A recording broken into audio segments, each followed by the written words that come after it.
Olá, boa tarde. O Link Espírito Santo especial deste sábado, dia 13 de junho, está começando. Veja agora as principais notícias que foram destaques nesta semana.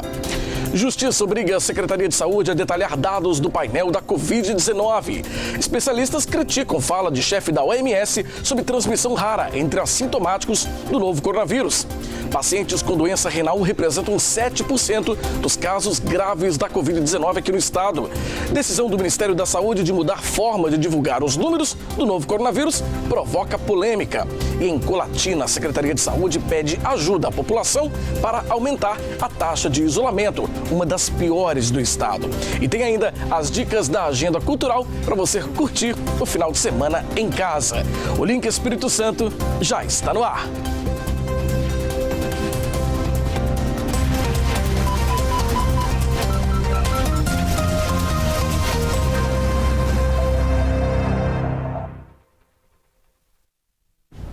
Depois da chefe do Programa de Emergências da Organização Mundial de Saúde afirmar que assintomáticos raramente transmitem a Covid-19, a OMS tratou de se explicar. E para os especialistas, esse tipo de afirmação em plena pandemia pode ter consequências graves e, pior, pode relaxar o isolamento social. A declaração dada pela infectologista e chefe do Departamento de Doenças Emergentes da Organização Mundial da Saúde repercutiu em todo o mundo. Durante uma coletiva de imprensa, Maria von Kerkhove disse que a propagação do novo coronavírus a partir de pacientes assintomáticos é muito rara. Para este infectologista, os estudos na área ainda são insuficientes. Eu me preocupo, tem que olhar isso publicado, porque a gente sabe, os americanos demonstraram bem que as pessoas transmitem antes de adoecer. 2, 3, 4 dias antes de adoecer, as pessoas são muito transmissíveis. Essa é a razão disso aqui. É enjoado estar usando isso, é chato estar usando isso. Mas porque a gente não sabe se você pode adoecer amanhã e pode estar transmitindo agora. Então eu acho que nesse momento que o Brasil tem tanto caso, que o Espírito Santo tem tanto caso, é mais prudente manter a distância e usar máscara. Acho que é o mais prudente para a gente conseguir inverter essa curva. O médico diz que ainda é preciso manter o isolamento social e as medidas de proteção individual. A transmissão é principalmente de quem tem sintoma. Então, todo mundo que tiver síndrome gripal, febre, dor de garganta, tosse, tem que se auto-isolar até em casa. Porque às vezes não passou ainda para a mulher, não passou ainda para o filho, não passou ainda para o pai. Então essa mensagem continua. Quem não tem sintoma pode transmitir um pouco menos, mas nós ainda acreditamos que transmite. E nós achamos que nesse momento é importante manter uma distância, usar máscara de pessoas que você não convive. Ou se alguém adoeceu, porque foi à rua, porque teve que trabalhar, teve que comprar alguma coisa, tem que proteger as outras pessoas da casa. Então, nesse momento, qualquer pessoa que adoeça ou qualquer pessoa que não tem contato rotineiro com outra pessoa deve manter um distanciamento. A Organização Mundial da Saúde disse nesta terça-feira que a transmissão por casos assintomáticos está ocorrendo. A questão é saber quanto. Enquanto isso não é definido, os especialistas dizem que o melhor caminho é continuar seguindo as recomendações das autoridades de saúde. É o que explica essa médica pneumologista. É importante até ver que essas medidas, se elas já fossem tomadas anteriormente para outras doenças, como tuberculose, o próprio influenza, isso já teria um benefício muito grande para a nossa população. Então eu acho que essas medidas elas devem ser mantidas, elas não devem ser retiradas, porque infelizmente, através das mãos, da fala, isso mostra que você pode ter contaminação. E quando você observa, não sei se você observou, mas no início, quando foi mais intensificado o isolamento, as pessoas obedeceram mais, você pode ter visto que foi menor o número de internações de pacientes graves. Nós temos muita gente curada, mas temos também muita gente ruim, com situações críticas de precisar de uma ventilação mecânica e às vezes a gente não tem leito. Observou que a partir do momento que foi liberado um pouco o comércio, foi liberado um pouco algumas atitudes, você pode ver que o índice é o quê? Maior pessoas de número de contaminados, maior índice de óbito. Então é isso que nós temos que evitar. As medidas são necessárias, não só para o Covid, como também para outras doenças. Então eu acho que a gente não deve abandonar, devemos manter essa rotina por um bom tempo, que a gente não sabe quando essa doença vai te dar uma imunidade definitiva. A gente não tem certeza disso ainda no momento. Para ela, qualquer mudança nos hábitos neste momento é prematura. Nós temos tabagistas, né? As pessoas continuam fumando e talvez porque ficam mais isoladas e dentro de casa, com poucas atividades, fumam mais ainda, correndo maior risco de piorar uma situação de um pulmão. Então ele já vai ter uma doença pré-existente. Caso ele venha pegar um Covid, a situação vai ficar pior. Temos pacientes asmáticos graves, nós vivemos uma cidade poluída, então nós temos muito alto índice de rinite, asma, e que nessa época do inverno ela piora. Então você já tem um fator alérgico associado a um fator viral e que vai te dar uma reação imunológica, quer dizer, uma reação do seu organismo de forma gravíssima. Então o que vai acontecer? Nós vamos ter superlotação. Onde nós vamos botar esse povo todo? Né? Temos pacientes com doenças neurológicas, pacientes hipertensos. O Brasil é lotado de pessoas hipertensas que inclusive não se tratam e que nem sabem que são hipertensas. E se sabe que é hipertensa, também não usa o remédio direto, porque acha que o dia que a pressão está boa, não precisa tomar remédio. Né? Temos esse risco gravíssimo, pacientes com o nosso índice de AVC, né, de derrame da cabeça, são vários. Então, quer dizer, infelizmente, nós temos muitas doenças prévias onde o risco continua altíssimo. Então não significa que o assintomático, que mesmo que ele se ache, né, capaz de não transmitir a doença, ele tem que pensar nas pessoas que têm alto risco, porque essas pessoas é que a gente tem que ter solidariedade e proteger. Porque se entrar dentro de uma UTI, essas pessoas serão realmente pessoas extremamente graves, às vezes uma internação que não vai ser de 5, 6 dias, às vezes até 30, até 40 dias, necessitando de traqueostomia, necessitando de ventilação mecânica. Isso é um altíssimo custo e ainda por cima sem chance, às vezes, de sobrevida. O Ministério da Saúde causou uma grande polêmica ao mudar a forma de divulgar os dados da Covid-19 aqui no Brasil. A medida foi duramente criticada por pesquisadores, médicos e até por políticos. O Rodrigo Schroeder mostra pra gente agora como foi a repercussão aqui no estado. Em uma rede social, o governador Renato Casagrande se manifestou sobre as inconsistências nos dados de mortes e contaminados pela Covid-19, divulgados pelo Ministério da Saúde. Casagrande escreveu que é inaceitável o governo federal criar tanta confusão sobre o número de óbitos pela Covid-19 e completou dizendo que se já não bastasse a falta de coordenação nacional e o exemplo ruim do presidente em manifestações, agora a falta de transparência, a imagem do Brasil cada vez pior e em desconsideração com o que está sofrendo. No sábado, também por meio de uma rede social, o secretário de Saúde, Nésio Fernandes, disse: "Nós não escondemos nossos mortos, nem falseamos os dados. Choramos e nos solidarizamos às famílias de brasileiros e brasileiras que perderam entes queridos. Repito, o Brasil é uma casa em luto." As falas são uma reação à dificuldade de acesso aos dados da Covid-19 do país. Desde a semana passada, o governo federal vem promovendo mudanças na divulgação dos dados. Em reação, o Conselho Nacional de Secretários de Saúde, o CONAS, lançou um portal próprio para compartilhar os dados da pandemia.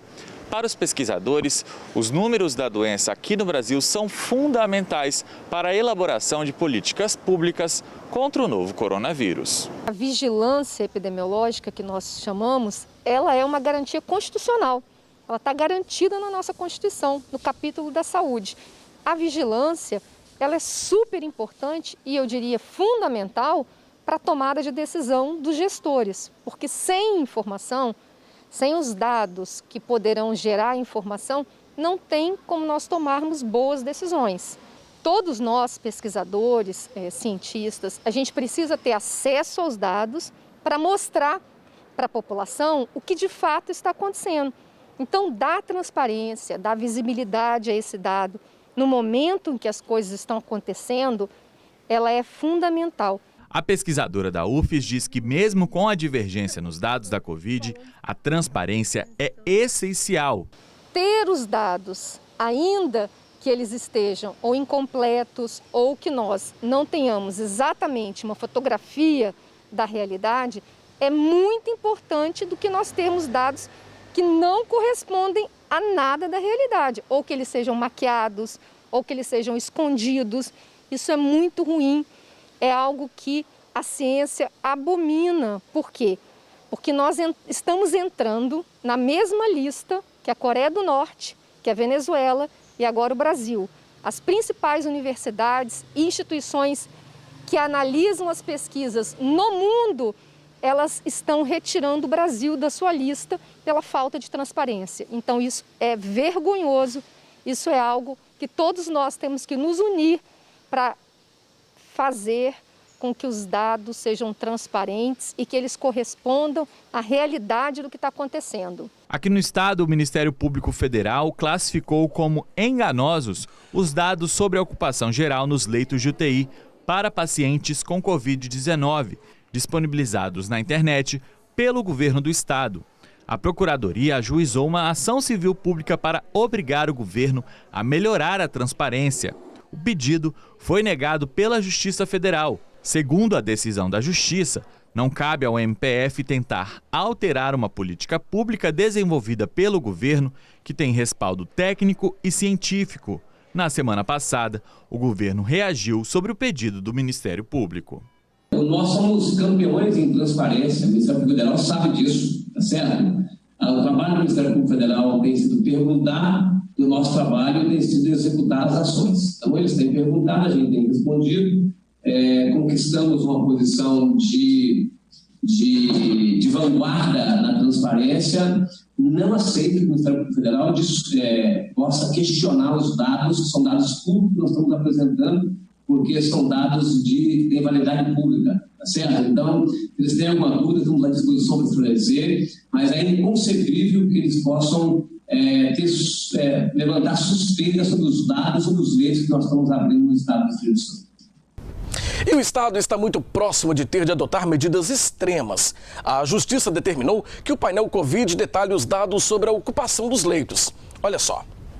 A liminar obriga o governo do estado a informar no portal Covid-19, além do número, se os leitos de UTI exclusivos para tratamento da Covid-19 contam com equipamento de proteção individual, respirador e equipe médica suficiente. O prazo dado pela Justiça para o cumprimento da decisão é de 48 horas. Na ação civil pública, o MPF diz que da forma que estão sendo apresentados, os dados são enganosos. O governador Renato Casagrande disse na semana passada que não aceita que o órgão questione os números, porque são dados públicos. Nós somos campeões em transparência, o Ministério Público Federal sabe disso, tá certo? O trabalho do Ministério Público Federal tem sido perguntar do nosso trabalho e tem sido executar as ações. Então, eles têm perguntado, a gente tem respondido. Conquistamos uma posição de vanguarda na transparência. Não aceito que o Ministério Público Federal possa questionar os dados, que são dados públicos que nós estamos apresentando, porque são dados de validade pública, tá certo? Então, se eles têm alguma dúvida, estamos à disposição para esclarecer, mas é inconcebível que eles possam levantar suspeitas sobre os dados, sobre os leitos que nós estamos abrindo no estado do Espírito Santo. A taxa de ocupação dos leitos de UTI nos hospitais públicos do estado gira em torno de 85%. No entanto, em alguns hospitais, todos os leitos de UTI já foram ocupados por pacientes com Covid-19. É o caso do Hospital Dório Silva, na Serra. A lotação também foi registrada em leitos comprados pelo governo na rede privada.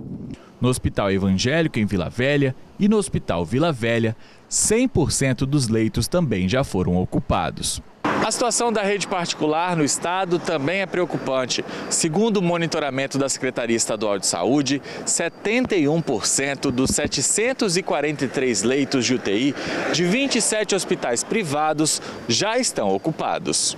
De acordo com a Secretaria de Saúde, os pacientes com suspeita de infecção pelo novo coronavírus ficam em UTIs de isolamento.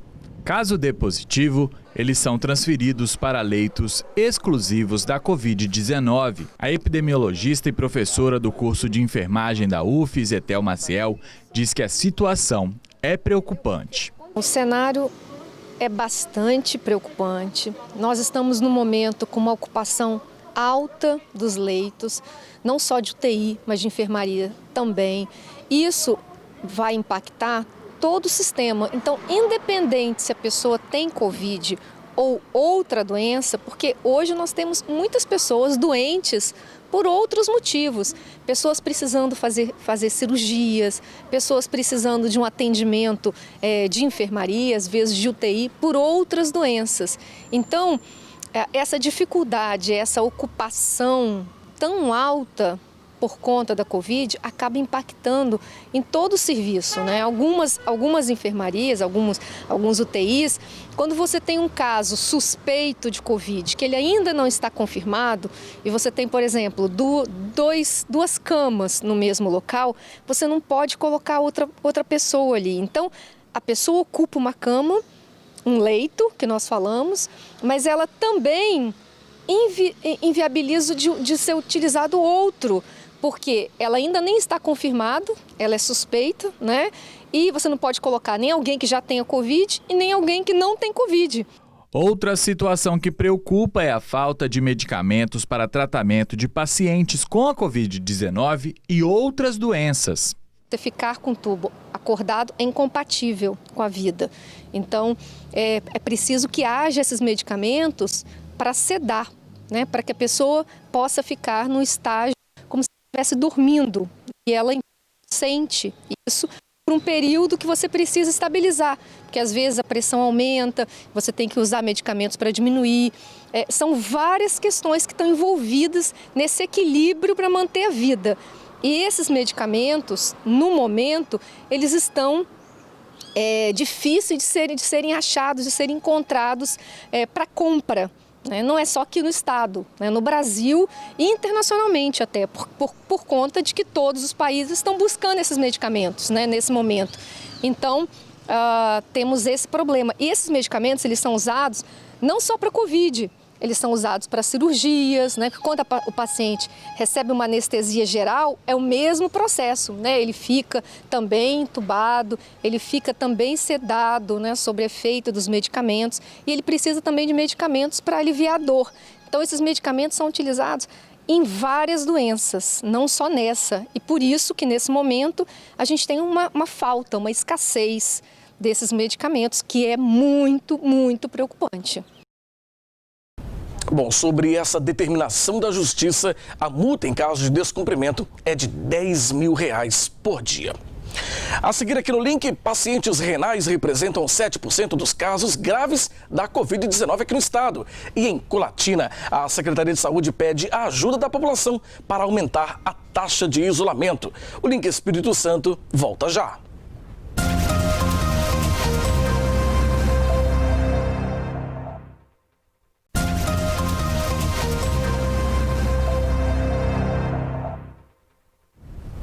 As doenças renais aparecem no painel Covid como uma das principais comorbidades para complicações da doença.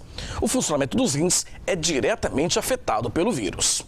Cerca de 7% das vítimas do novo coronavírus no Espírito Santo têm como comorbidade algum tipo de doença nos rins.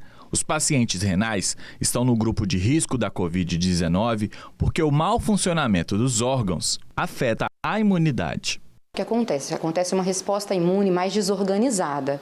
Inicialmente, quando a pessoa é infectada pelo Covid, tendo doença renal ou não, ela tem uma tempestade que a gente fala em relação ao número de viremia. As partículas virais, elas aumentam e o vírus começa a agir em determinadas células, por exemplo, as células endoteliais. E aí os pacientes que têm doença renal já têm um comprometimento endotelial. E aqueles pacientes que desenvolvem a forma grave do Covid, que necessitam de internação, até 40% deles também podem desenvolver alterações renais por conta dessa lesão celular, levando a proteinúria, que a gente fala que é a perda de proteína no xixi, hematúria, que é a perda de sangue no xixi. Então, independente da pessoa ter doença renal ou não, o vírus ele tem esse tropismo pelas células renais, pelas células endoteliais do rim, entendeu?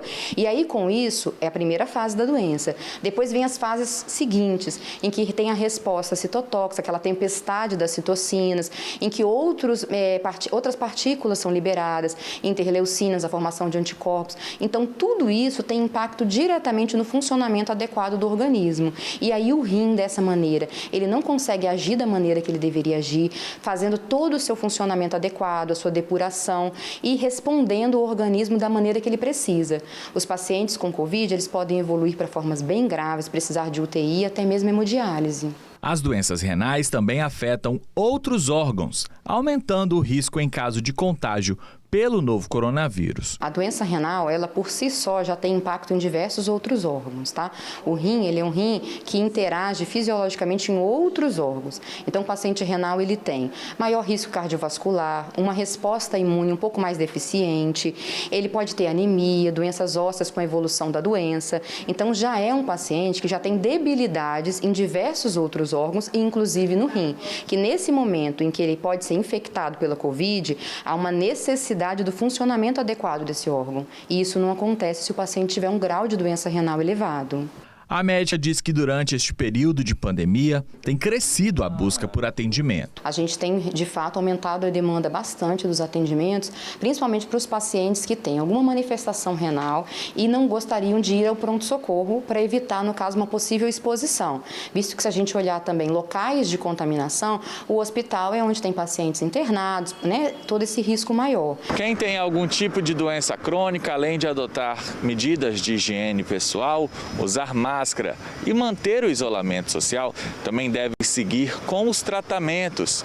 Tudo para que as doenças não se agravem, principalmente nesse momento de pandemia. Se o paciente não tiver acesso ao nefrologista nesse momento da pandemia, que às vezes o acesso está dificultado por diversos motivos, ele manter o tratamento que já foi instituído. Se ele tiver como fazer medidas de pressão arterial, de glicose, mesmo no domicílio, entendeu? Já são medidas adequadas. Ele vacinar para gripe. O paciente renal crônico é um paciente, dentro da campanha do Ministério, como paciente de risco. Então, a vacinação para a gripe, ela não vai tratar o coronavírus, tá? Mas ela vai evitar que o nosso diagnóstico, na hora, fique um pouco mais difícil de ser feito. E ele vai estar se protegendo de uma outra doença, que é o influenza, que também tem uma alta taxa de mortalidade, né? De uma forma geral. Então, a vacinação para a gripe, as medidas de isolamento de contato, as medidas de utilização das máscaras, todas essas medidas. O paciente renal crônico, ele é um paciente de risco. Se os pacientes, por exemplo, forem fazer diálise, o paciente que faz hemodiálise e ele for com transporte, manter as janelas abertas para ventilação, tentar manter o paciente sentado uma distância um do outro. Também é um paciente que tem que ficar mais retaguardo no seu domicílio. Então, são algumas medidas que vão ter impacto positivo lá na frente se esse paciente vir a ser contaminado. Em Colatina, a Secretaria de Saúde está pedindo a colaboração da comunidade para aumentar a taxa de isolamento. Quem tem os detalhes para a gente é o Altemar Collen. Boa tarde para você, Altemar. Boa tarde, Fabiano. Boa tarde a todos que nos acompanham aqui no Link Espírito Santo nessa edição especial de sábado. Colatina tem hoje uma das piores marcas de isolamento social aqui do estado. E isso fez com que a secretária de saúde aqui do município gravasse um vídeo solicitando a colaboração da população na luta contra a Covid-19. Muitos não têm seguido as orientações. Ontem, por exemplo, uma enorme fila sem as medidas de proteção necessárias se formou na Agência Central da Caixa Econômica. Há muitos dias não se via tanta gente na fila da agência da Caixa Econômica Federal no centro de Colatina. Era tanta gente que a fila dava a volta no quarteirão. As liberações seguem um cronograma ligado ao mês de nascimento do trabalhador. Até a data da liberação, os recursos já depositados nas poupanças digitais podem ser utilizados apenas para pagamento de contas, boletos e compras por meio do cartão de débito virtual. Isso para evitar que cenas como essas aconteçam. Mas, como se viu nesta sexta-feira em Colatina, teve muito beneficiário que não utilizou a verba pelo aplicativo e deixou para sacar o dinheiro. Mas o pior disso tudo é que muita gente não estava obedecendo o distanciamento ideal. Algumas pessoas estavam sem máscaras e outras usando a máscara de maneira errada. medidas básicas para evitar a contaminação pelo coronavírus. Segundo dados da Secretaria Municipal de Saúde, Colatina tem um número já aproximado de 700 casos confirmados da Covid-19. E o número de óbitos já chega a 12. Só nessa semana foram 5 mortes causadas pela doença. Desde a última segunda-feira, o comércio de Colatina funciona com os estabelecimentos abrindo em dias alternados e somente de segunda a sexta-feira, de 10 da manhã às 4 da tarde. Mas parece que nada mudou. O movimento de pessoas na área comercial continua praticamente o mesmo. O município está classificado na situação de risco alto no painel da Covid-19 no Espírito Santo. Mas mesmo assim, continua entre as cidades com menor índice de isolamento social. A secretária municipal de saúde enfatizou o momento e pediu atenção e cuidado à população para essa situação. Nós estamos extremamente preocupados, nós temos quase 2.000 casos notificados. Vocês podem ver que os nossos números de casos positivos, eles mais do que dobraram nos últimos 30 dias. Nós passamos também um período grande dessa pandemia relativamente com uma letalidade muito baixa. Morria-se pouco de coronavírus em Colatina. Nós estamos experimentando esse aumento que nos deixa completamente apavorados e muito preocupados. Colatina hoje tem um aumento muito expressivo da letalidade. Nós estamos também com um aumento muito importante do percentual de pacientes internados. Hoje nós temos mais de 20 pacientes internados nos hospitais da rede pública e privadas do município. É preciso que nós tenhamos cuidado, porque nós estamos relativamente atrasados um pouco em relação ao número de casos da região da Grande Vitória. Então, todo o interior do Espírito Santo, nós estamos vendo agora um número muito grande de casos. É preciso que nós lembremos disso. O feriado não é para fazer turismo, não é para fazer festinha, não é para se aglomerar dentro de casa. Vamos nos manter vigilantes. Nós vamos colher as consequências de um feriado prolongado daqui a 15 a 20 dias. É muito importante para que nós consigamos garantir a capacidade de atendimento da população colatinense, da população de toda a região, para a qual os nossos hospitais municipais aqui são referência. Nós não vamos conseguir atender a todos se nós continuarmos com esse aumento agressivo dos números de casos positivos. É muito importante a gente pensar que quando sai um resultado positivo, gente, aquela pessoa que testou positivo, ela pode, infelizmente, ter contaminado muitas mais. Então, é nisso que nós precisamos focar. Não existe um tratamento estabelecido e eficaz, não existe vacina.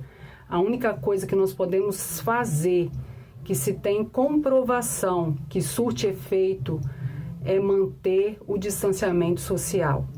Essas são as informações hoje aqui de Colatina, nessa edição especial de sábado do Link Espírito Santo. Voltamos agora à Vitória.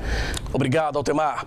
A Petrobras anunciou um reajuste de 5% no preço do gás de cozinha. Nós vamos direto à nossa redação em Linhares conversar com Cláudio Alves, que tem as informações. Boa tarde para você, Cláudio.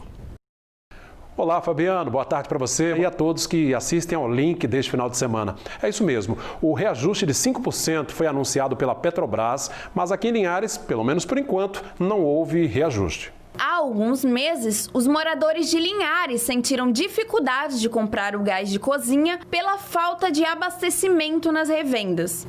Hoje, o fornecimento já está normalizado, mas a Petrobras anunciou nesta semana uma correção. Com o aumento do preço do gás nas refinarias, já era esperado que esse valor fosse repassado para o consumidor final, chegando a um reajuste de até 5%. Nas distribuidoras do município, o novo valor será segurado, uma vez que há no estoque botijas compradas pelo preço antigo. No entanto, a previsão é de que até o final de semana o consumidor pague um pouco mais caro. E com o isolamento social, muita gente está trabalhando no formato home office. Mas mesmo no ambiente doméstico, é preciso ter atenção à postura na hora das tarefas para evitar as famosas dores lombares. Com distanciamento social, muitas pessoas têm trabalhado em regime home office. Em contraponto a isto, tem aumentado também a busca por profissionais para o tratamento de dores na lombar. Ao seu domicílio, os profissionais muitas vezes não têm os aparatos necessários que são encontrados no seu local de trabalho, no seu ambiente domiciliar. Então isso ocasiona várias sobrecarga mecânica, principalmente na região da coluna vertebral. E isso vem aumentando gradativamente ao decorrer do tempo. Quanto mais se estende esse período de isolamento, mais aumenta esse problema decorrente da coluna vertebral necessariamente. De acordo com o fisioterapeuta Wagner Muniz, não é apenas uma dorzinha, mas sim um problema de saúde e não devemos nos prender ao uso de medicamentos. Isso mesmo, não é apenas uma dorzinha. Muitas vezes a gente se prende fazendo uso de medicamento, muitas vezes indiscriminado. E eu costumo fazer uma analogia como se fosse uma residência. Sua residência está lá, sua residência tem alarme e na madrugada esse alarme tocou. O que você faz? Você acaba tomando a medida de desligar o alarme porque você está cansado, você teve um dia estressante e acaba optando por não levantar porque esse alarme ele toca rotineiramente. Você desligou o alarme, mas o problema foi resolvido? Não, o ladrão está lá dentro da sua casa. É isso que acontece quando a gente toma o medicamento para a questão da dor. A gente apenas desliga o sinal de alerta, que é a dor, mas a gente não resolve o problema. Ele ainda deu algumas dicas que podem ser aplicadas durante a rotina de estudos e trabalho para que este tipo de problema seja evitado. Olha só, são dicas simples. Questão, quem trabalha com computador, botar o computador com o visor na visão, na linha de visão, o teclado adotando uma postura ereta, com o seu cotovelo dobrado, fletido no ângulo de 90 graus, com o antebraço completamente apoiado sobre a mesa. E quem trabalha hoje em dia, tem muita gente que trabalha também usando os smartphones para vender seu produto ou serviço, adotar a postura de não abaixar muito a cabeça no momento em que você estiver fazendo a sua postagem, o seu serviço ali usando o smartphone. Faz a posição, a postura, puxando o seu queixo um pouco para trás e põe o celular na linha da visão também, ou até mesmo um pouco abaixo na direção do seu queixo. Isso já resolve muito os problemas de origem cervical. Por hoje é só, eu retorno à Vitória com vocês até a edição do Link de segunda-feira. Até lá. Obrigado, Cláudio. A seguir aqui no Link, projeto da Prefeitura de Cachoeiro está levando videoaulas para a população se exercitar durante a pandemia. E tem a participação do paraquedista Marcos Morandi e suas aventuras radicais pelo mundo no quadro Vivendo um Sonho, quando o céu não é o limite. O Link Espírito Santo volta já.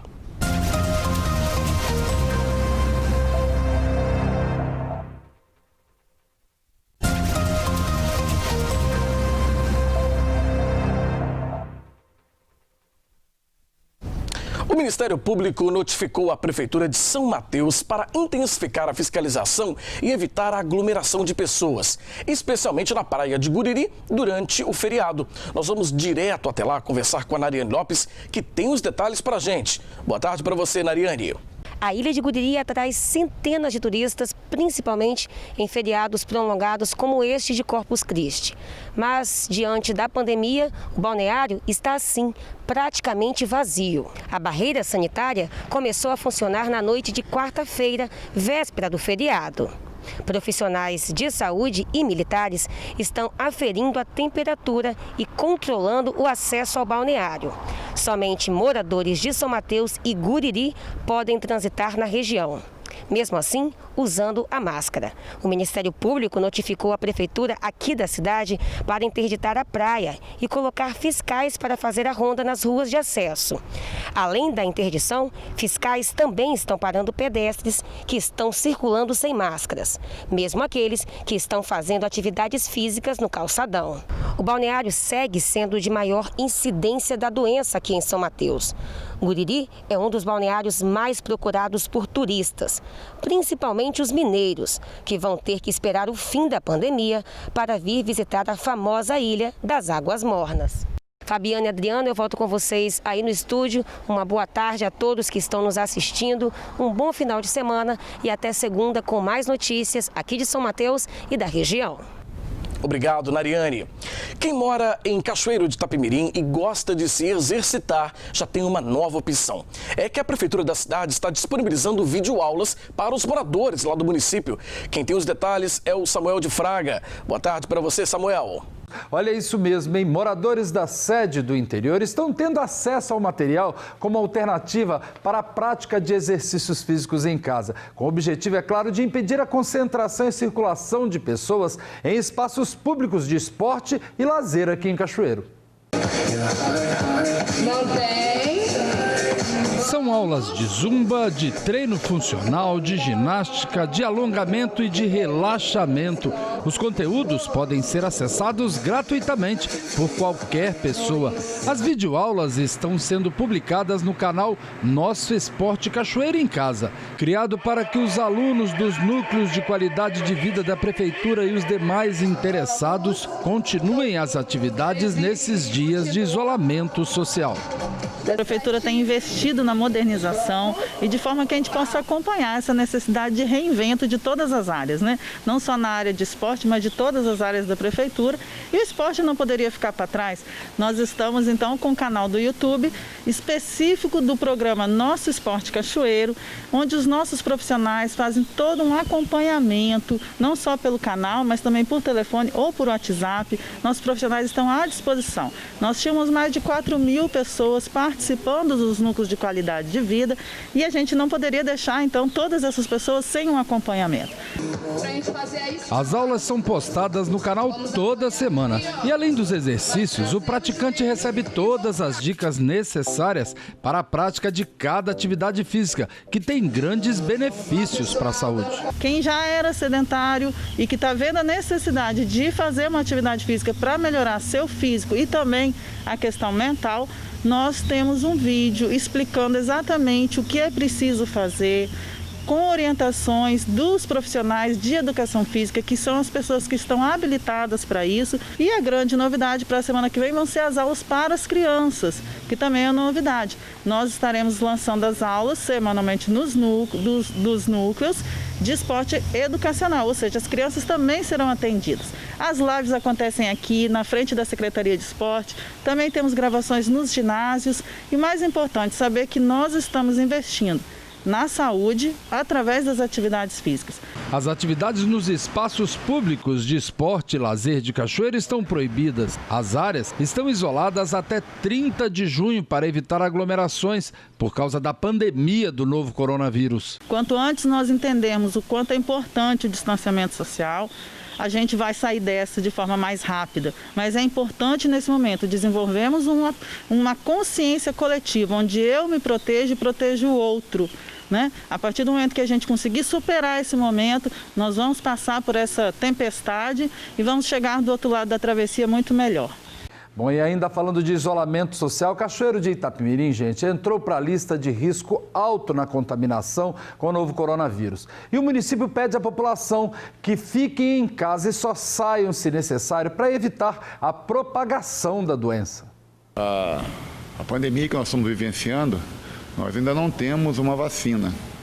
Então, a única forma de nós estarmos contendo o nível de aceleração do contágio das pessoas é nós cumprindo aquelas recomendações que as unidades de saúde, né, estão preconizando. Uma delas é o isolamento social. Claro, aquelas pessoas que precisam trabalhar, que não tem como, né, ficar em casa, essas pessoas sim deverão sair. E quando sair, usar máscara, fazer asepsia com álcool gel ou água e sabão. E também procurar fazer o distanciamento social, que é ter pelo menos 1,5 metro de distância entre uma pessoa e outra. Por quê? Porque as nossas taxas de isolamento estão muito ruins, né? Nós estamos aí com a média de 43%, a nossa taxa de isolamento, onde o Estado ele está considerando como aceitável 55%, os órgãos de saúde preconizam 70%, e aí nós temos que trabalhar sempre isso, né? Porque independente do grau de risco e que a cidade esteja, né, os deveres e responsabilidades começam com o indivíduo. Então, se eu não tenho necessidade de sair de casa, eu fico em casa. Agora, se eu tenho que sair para trabalhar, então que eu use máscara, que eu faça o distanciamento social e que eu faça também a higienização, o autocuidado. Isso é muito importante. Bom, a gente viu aí que no Disque Aglomeração mais de 1.000 chamadas foram realizadas, ou seja, a gente vê que alguns estabelecimentos comerciais, principalmente os bares, né, que insistem em atender presencialmente, insistem em abrir nem que seja meia porta, que a gente pode falar para esse tipo de comércio que não está cumprindo com as regras do decreto. O último decreto do município, ele está estritamente igual à recomendação do decreto estadual, onde proíbe a comercialização de bebidas alcoólicas, bares, de funcionamento de bares. E é muito ruim quando a gente verifica alguns estabelecimentos abertos. E aí, estando abertos, havendo aglomeração de pessoas, é o risco que esse dono desse estabelecimento, ele incorre em ser contaminado, porque pode ser que algum daqueles clientes que ele vai receber esteja contaminado, possa inclusive estar assintomático, né, sem estar sentindo nada, aquelas características próprias da doença, e vir disseminar o vírus para mais pessoas. E aí, assim, a falta de entendimento para com essas recomendações e as determinações, acaba que a gente vai ter um número maior de pessoas infectadas e disseminando esse vírus aí para mais outras pessoas. Esses foram os destaques aqui do sul do estado. Um bom final de semana para vocês. Eu volto na segunda-feira com outras informações aqui da região. Até lá!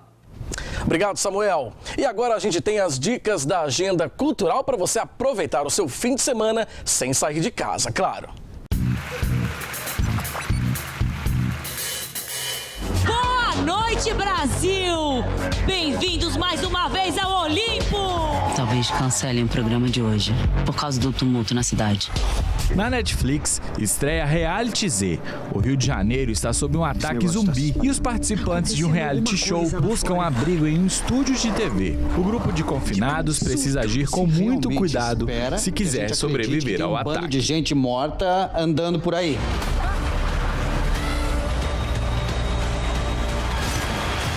E agora? Agora eu vou tomar meu palácio de volta. W tym lesie, w którym zaginęła moja siostra, znaleźli jakieś ludzkie kości.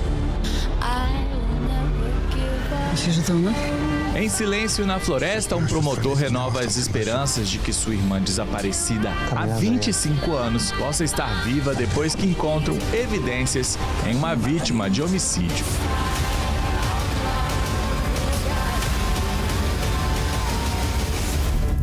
Sono tipo delle leggende su quel posto. Pare siano successe cose terribili.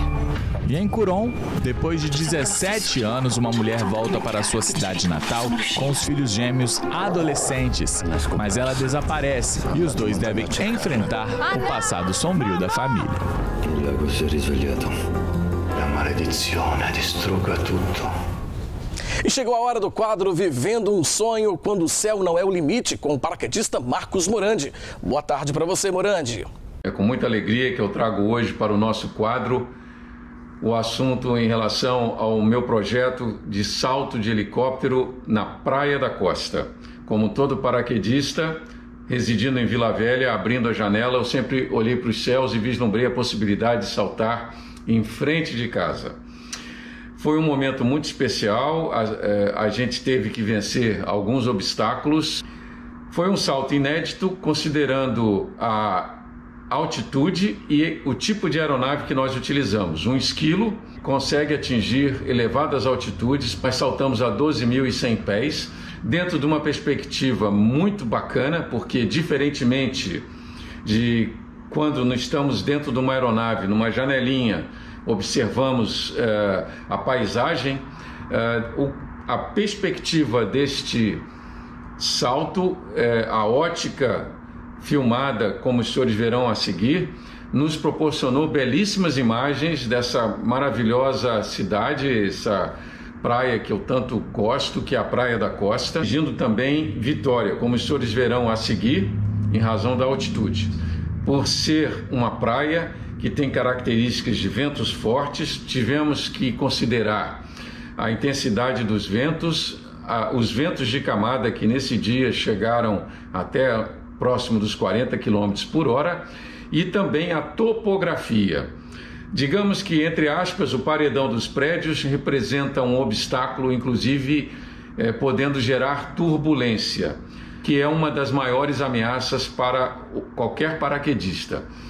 Lembrando que o conceito do velame, que seria a nossa vela ou asa, voltado ao paraquedismo em razão da queda livre, tem um conceito aerodinâmico diferente de outros esportes aéreos. Fizemos um levantamento, inclusive, do horário aonde o vento fosse menos intenso. Optamos como área de pouso a areia próxima à Avenida Champagnat, onde existe um corredor de prédios, digamos assim. Também representou um grande obstáculo no caso de área de fuga, limitando assim as possibilidades. Priorizamos como área de fuga o mar, né? Da areia para o mar. No caso de um pouso de emergência, precisamos também de um apoio de uma equipe de solo, visto que é um ambiente público. Nós contamos com esse apoio. E o mais importante de tudo, além de um piloto qualificado com a licença homologada, as credenciais pela ANAC, que representa as autoridades aeronáuticas, dentro da legislação brasileira, todo lançador de paraquedistas, no caso pilotos, eles precisam ter uma licença especial. Também a cooperação, que foi fundamental, das autoridades aeronáuticas, tanto a ANAC, que no caso dessa região, o controle centralizado no Nordeste, e também a equipe de controle do espaço aéreo restrito, que representa a Praia da Costa, cuja competência está atrelada à equipe da torre de comando do aeroporto de Vitória. Todo salto de paraquedismo precisa ser acompanhado de um documento que nós chamamos de NOTAM,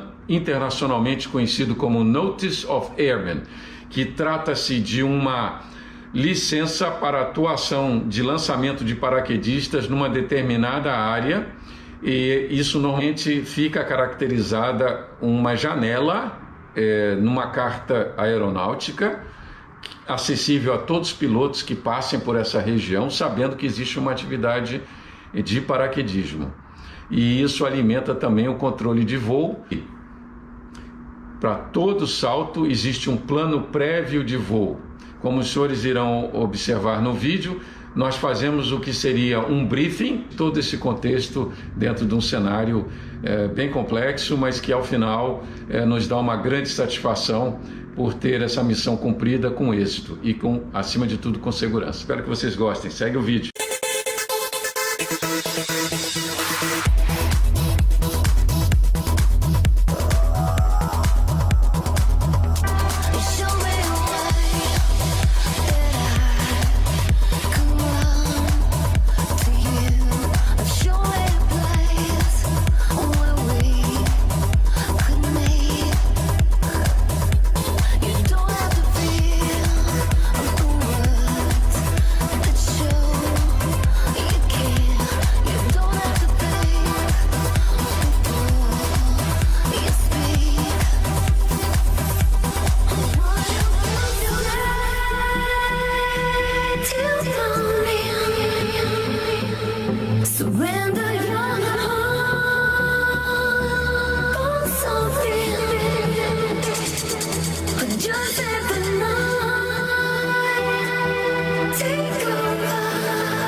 Agradeço pela audiência, valeu, até a próxima. Volto ao estúdio com vocês. Obrigado, Morandi. Um abraço para você. Bom, no Link Espírito Santo deste fim de semana vai ficando por aqui. Muito obrigado pela sua audiência e pela sua companhia. E você já sabe, para ficar muito bem informado a qualquer hora, é só acessar simnoticias.com.br. Uma ótima tarde, bom fim de semana e até segunda. Record News, informação para você crescer.